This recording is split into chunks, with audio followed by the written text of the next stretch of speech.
Buenas, mi nombre es Eliberto Cruz, estudiante de Ingeniería en Software, y esta vez les voy a estar hablando sobre la energía eléctrica, tanto relacionado con ella como con sus conceptos, características y demás. Sin más preámbulo, empecemos. ¿Qué es la energía eléctrica? Bueno, entendemos por energía eléctrica o electricidad a la diferencia del potencial eléctrico entre un punto A y B a la hora de entrar en contacto con algún transmisor. Es decir, que es la transferencia de cargas negativas, o como conocemos normalmente los electrones, mediante un conductor eléctrico, como suelen ser los metales, que es los diferentes tipos de metales, llámese cobre, hierro, lo que sea, o cualquier otro, son bastante buenos, por así decirlo, para la transmisión de esa electricidad, de esa energía. Existe una materia prima, energía eléctrica, y la energía secundaria. ¿Qué es la energía prima? Bueno, la energía prima es de donde se forma la energía eléctrica, por así decirlo, ya sea las centrales hidráulicas, la que es por quema de combustible, o la que sea la eólica, que es producida por los vientos. El movimiento que se va generando mediante los vientos hace que ese movimiento cree la energía eléctrica. Y luego, esa energía eléctrica que es almacenada en esas centrales y transmitida por los diferentes conductores, ya sea cobre, hierro, lo que sea, los cables que vemos normalmente para una manera más fluida, son está la energía prima, que es la que produce esas centrales eléctricas, que produce la energía eléctrica.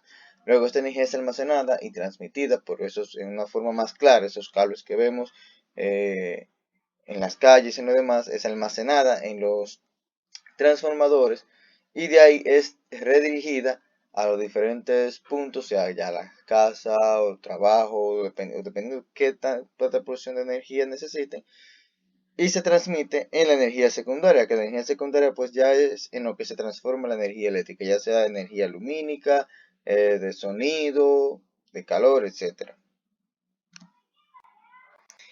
Formas de producir la energía eléctrica. Bueno, existen varias formas de producir energía eléctrica. Dentro de una de ellas está la que es por reacción química, cuando dos metales entren en contacto con cierta disolución química. Esto hace que libere electrones y produzca lo que es la energía eléctrica. Un caso muy particular son las pilas y las baterías que utilizan este tipo de energía.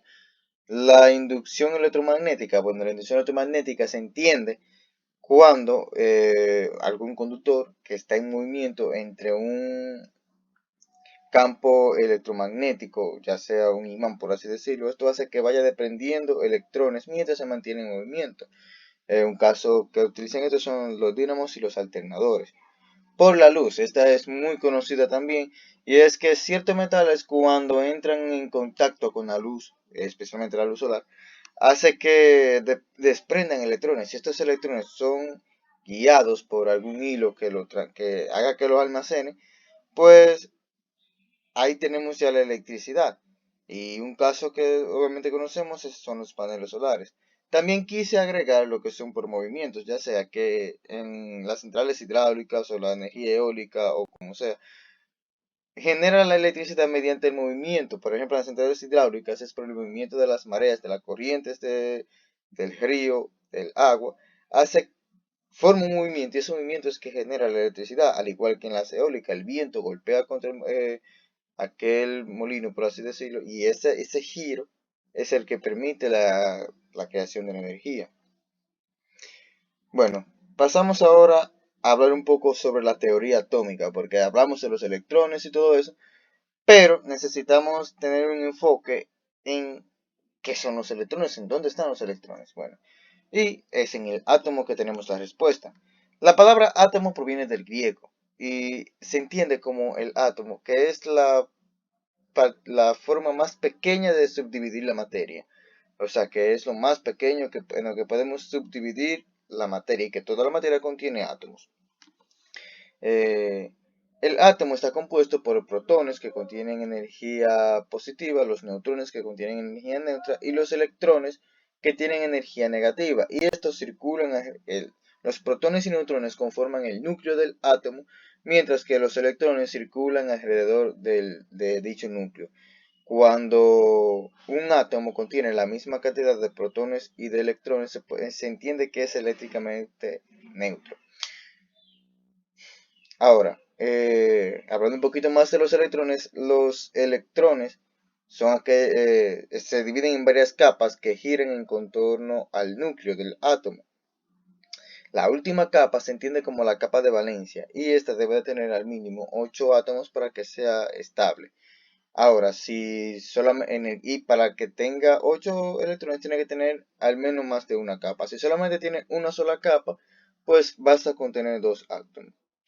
Cuando, mediante una energía externa hace que estos átomos se desprendan de su última capa y circulen en otro átomo, este proceso que acabo de mencionar es lo que se conoce como electricidad. Ahora hablemos sobre los materiales conductores y aislantes de la electricidad. ¿Qué son los conductores? Bueno, son aquellos que permiten que los electrones se muevan libremente de átomos en átomos a lo largo del elemento, es decir, permiten el paso de la corriente, ya que entendemos que en los electrones es que está la corriente, por así decirlo, y cuando los conductores son los que permiten este libre paso. Algunos de los conductores son el cobre, aluminio, plata, entre otros metales. El cobre es uno de los más conocidos, ya que este es el que contienen los cables eléctricos con el que se hacen las instalaciones eléctricas de la gran mayoría de casas domésticas, por así decirlo.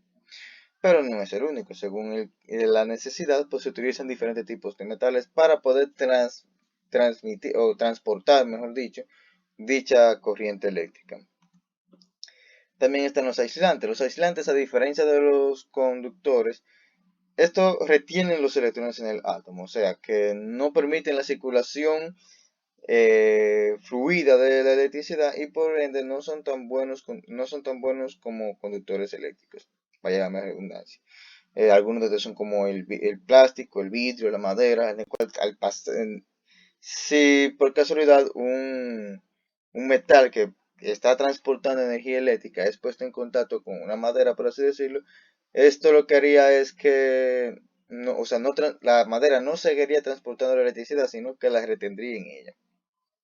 Y los semiconductores presentan propiedades tanto de conductores como de aislantes y son bastante útiles a la hora de los microprocesadores o de energías similares. Bueno, eso ha sido todo de mi parte. Muchas gracias y espero que les haya gustado.